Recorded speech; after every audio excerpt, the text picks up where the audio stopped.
question to all of you. What my question is, as a person living in this culture, what can I do, very practical, what can I do on an economic level to help promote this change, apart from putting my money into a credit union? What else can I do?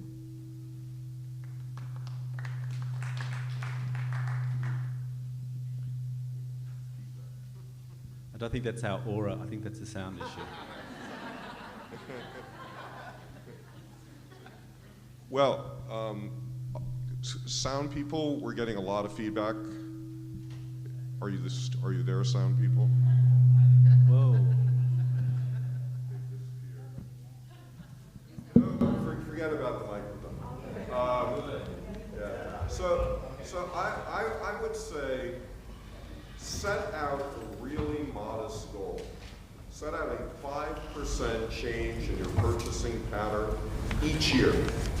And a 5% change in your banking pattern, in your mortgage pattern, and a 5% change in your superannuation fund. And I think figuring out how to do this is an enormous step forward. One thing we didn't talk about really yesterday in the discussions that we had about local investment is that at the end of the day, the best way to invest in your economy is to invest in yourself.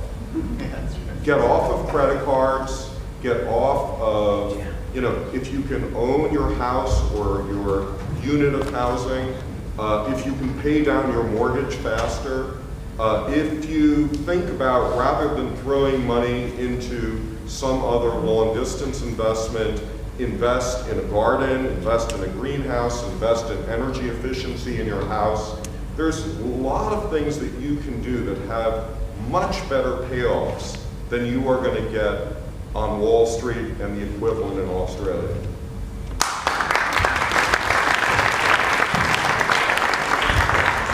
I have to use the microphone. I have a feminine voice.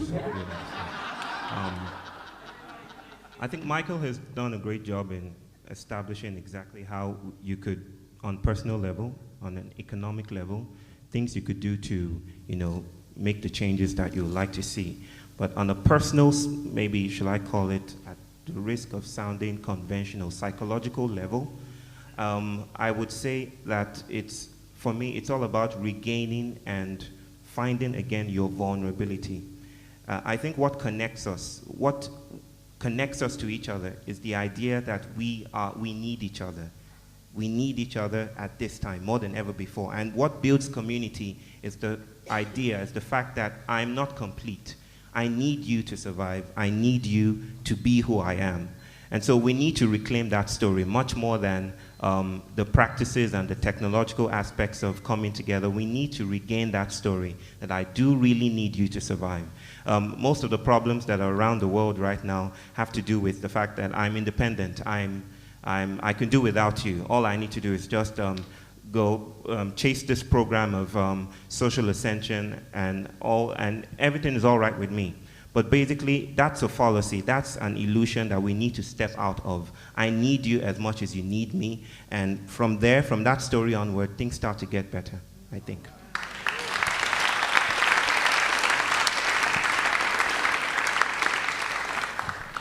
We live in an outrageously overdeveloped country. We only spend a minute proportion of our income on food, and we're talking about localization of food, where we spend about 10 or 15% of what we spend on food. And we have our cars, we drive all over the place, we use oil from international companies, petrol from international companies, we fly all over the world, we have our iPads and our iPhones. We are grossly overdeveloped, while hundreds and hundreds of millions of people live on $1 a day in Africa, in South America, in India. So have we got it all wrong? We are the ones who have to reduce our standard of living enormously so that others may just live. I just think it's so outrageous that we're overspending and we have the expectation we can't live on $1,000 a week in Australia. Get real. These people live on $6, $7, $8, $10 a week. So we have to look at the whole aspect of being fair to the 90% of the world who are living way under our standard of living. I think we're just going crazy with our standard of living and our expectations. I'll take that as a comment. but Helena, is your question germane to that one, sir, or we might... It's back on food. Okay, but so, please, Helena, thank you for your comment. I would just like to share one little thing on that. Just to open our imagination, could we imagine a world where everyone could live on less than $1 a day? Less than $1.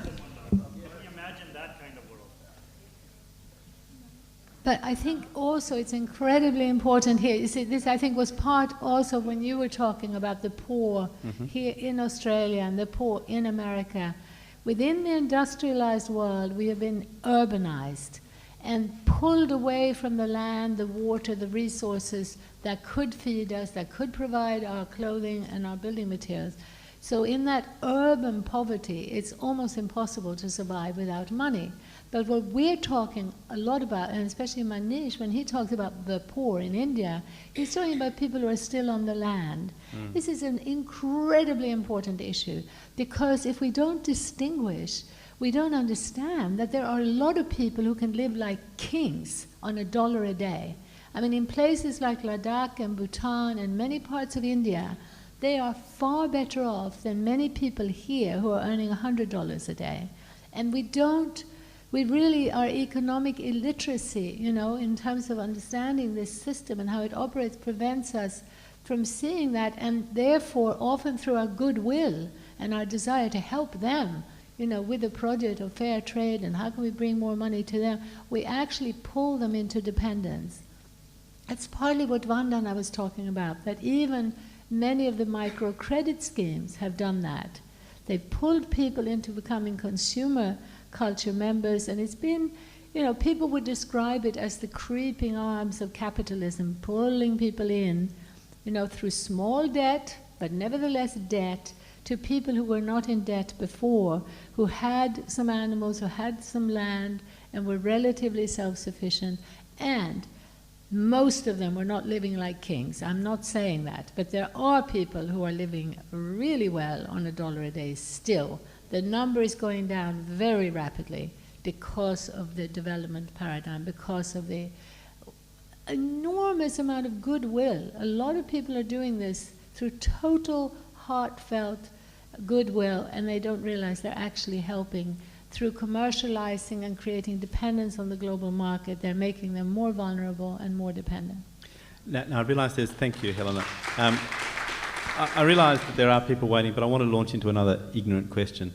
The critique that is made of sometimes when this discussion comes up is that people advocating localisation are somehow wanting people in both the developed world but also in the developing world to stay at a pre-industrial level of activity.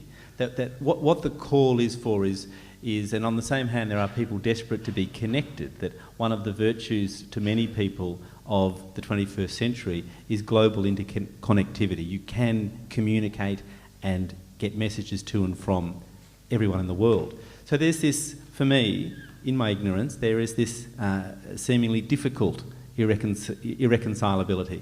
On the one hand, there is great virtue in a pre-industrial life with its diversity of foodstuff, with its social connections, with its rootedness in family and culture and place.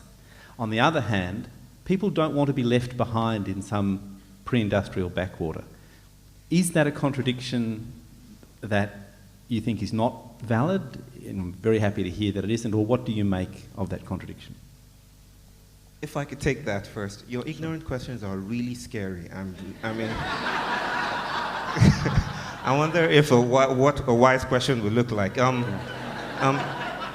The assumption behind the question you've just raised is, I believe that society, life is on a linearity, so to speak, on a straight line. And we can trace pre-industrial, industrial in that manner. So basically we're progressing. You know, there's this logic of progress that seems to ooze out from what you're trying to say. And it's one that I refute and I disagree with. I do not believe that societies can be placed on a linear scale and can be measured according to that linear scale. You spoke about communication. I do not believe that we're getting closer, or the internet or Blackberries are bringing us closer. I mean, have you walked into a family in Africa and actually seen brothers and sisters communicating with each other in the same room, but communicating through the BlackBerry?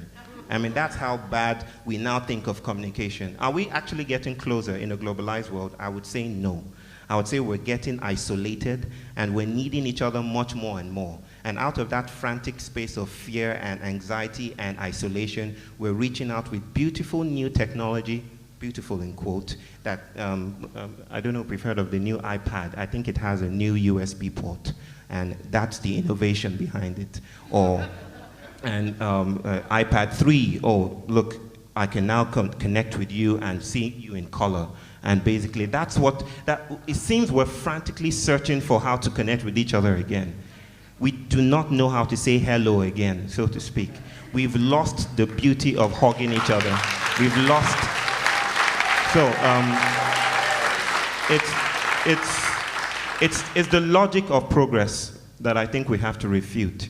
Some people would use the language of going back. You know, we're going back to the pre-industrial age. It's not a going back. And it's not really, I don't want to romanticize the indigenous by saying it's all well and good with how it was and stuff like that. It's not about going back. It's about marching on with reevaluating the stories that shape our lives, basically. Let me pass the mic quick. Okay, just as a quick counterpoint though, you know, there is now the capacity using the internet and using digital communication to do, say, as an example, remote surgery.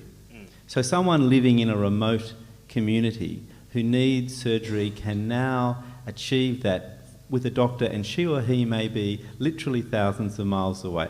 I'm just wanting to be a counterpoint here. Surely there is in the technology that we now have significant progress in human health, in productivity in different scales, and I realise these are all arguable, but it comes back, how do we reconcile the desire for information transfer with the desire for closeness, community, and authentic communication?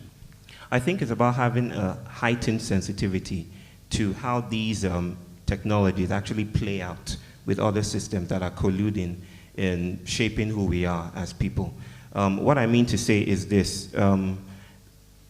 This response is from the fringes, but in West African spirituality, there are spiritual, or shall I call it psychedelic technologies that allow people to communicate without the use of the internet over far distances.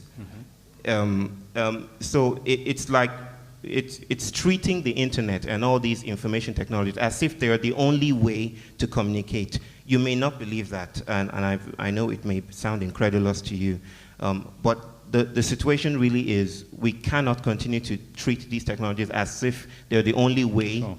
They're the only way, they're the only solution, basically. Yeah. Okay.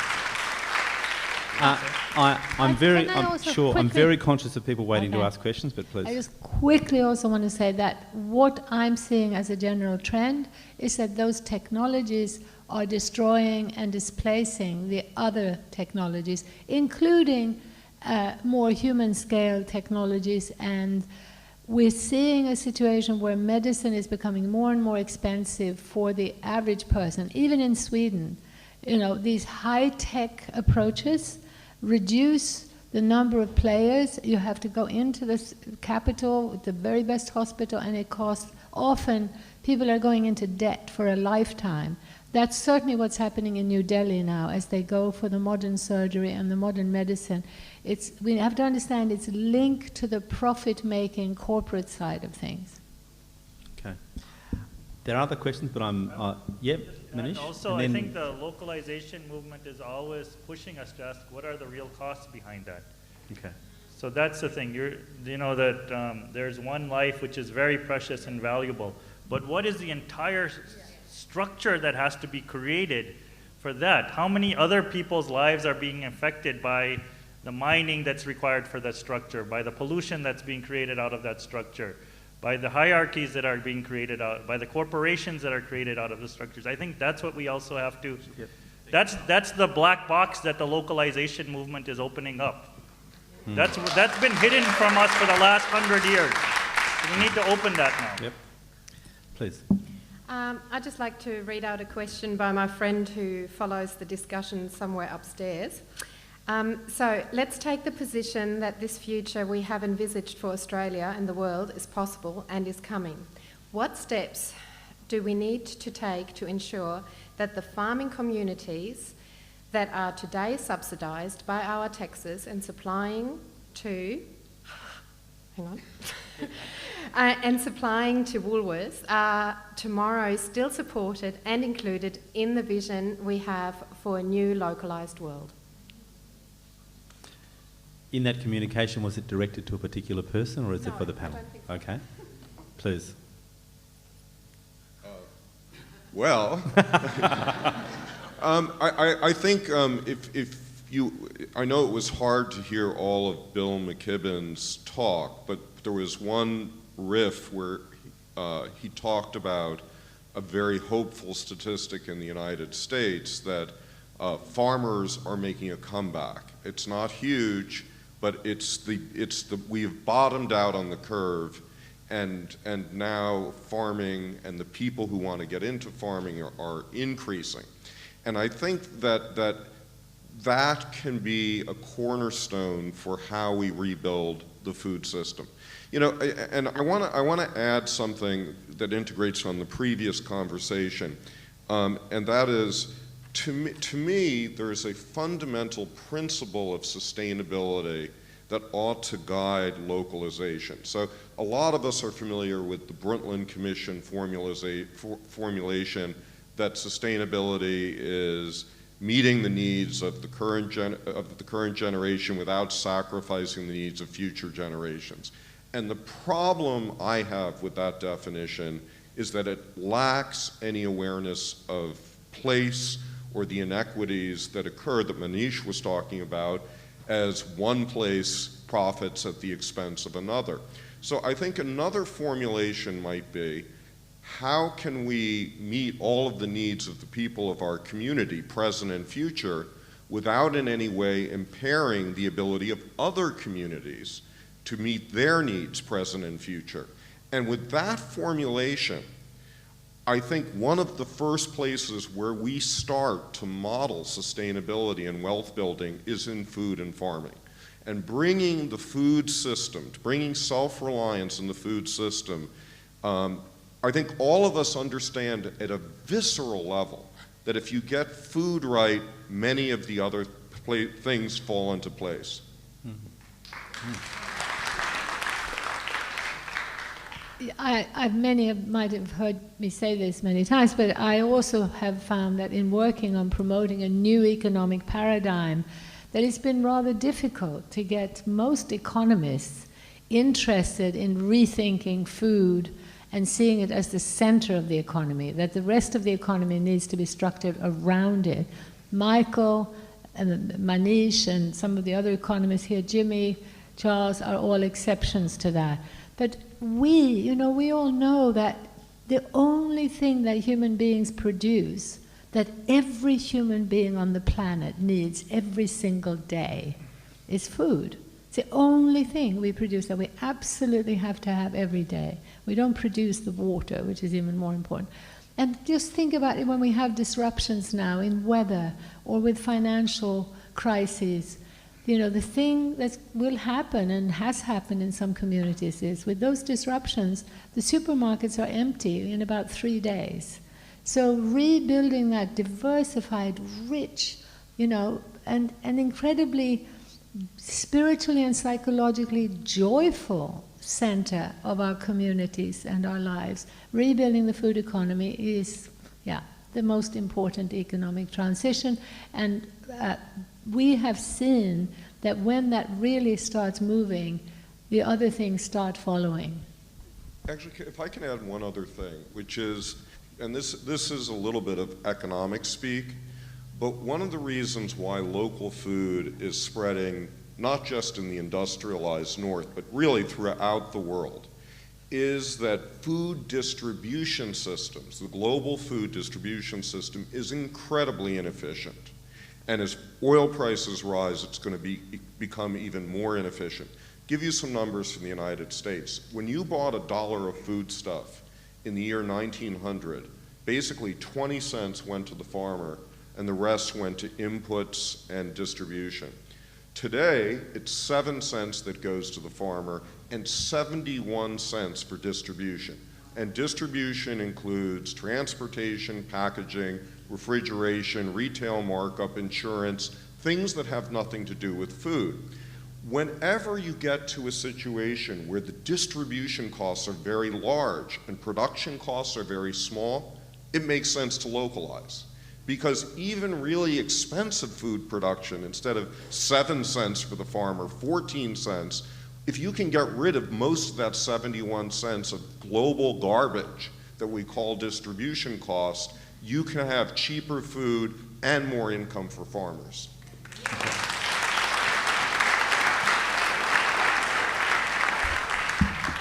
And bringing this food right back to Mick's backyard, a couple of years ago, I did a survey over several weeks of prices in the local Woolworths and the farmers market. And what was really interesting over that period of time, it came out about 50-50. That is, about half the things were cheaper in Woolies and half of them were cheaper in the local markets. But when you add the issues around the taste of the food and how long the food's going to last, and ignoring all the positive local economic multiplier effects of the local food, and not to say the environmental foods, I suggest, Mick, it's a no-brainer that you buy at the farmers market and not Woolies. I do. I would yes, just Manish. like to point out, I totally agree with putting food at the center. And I would just like to point out how our entire educational system is totally disconnected from that. There is nothing. The majority of people, lots of young people I meet in India, very talented, very highly schooled. I ask you, do you know how to cook? I said, I can make a piece of toast.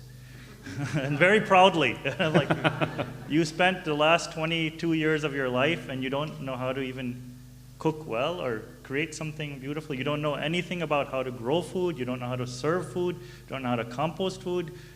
The disconnect is so stark, it's scary. And that we're creating a whole class of parasites, educational parasites, who are disconnected from this. I just wanted to point that really, if we had to redesign education, the starting point is food. And our people are not, this has been for thousands of years. Food has been the center of community. So I think that and it's the center of learning. So that's what I would just like to share. Indeed.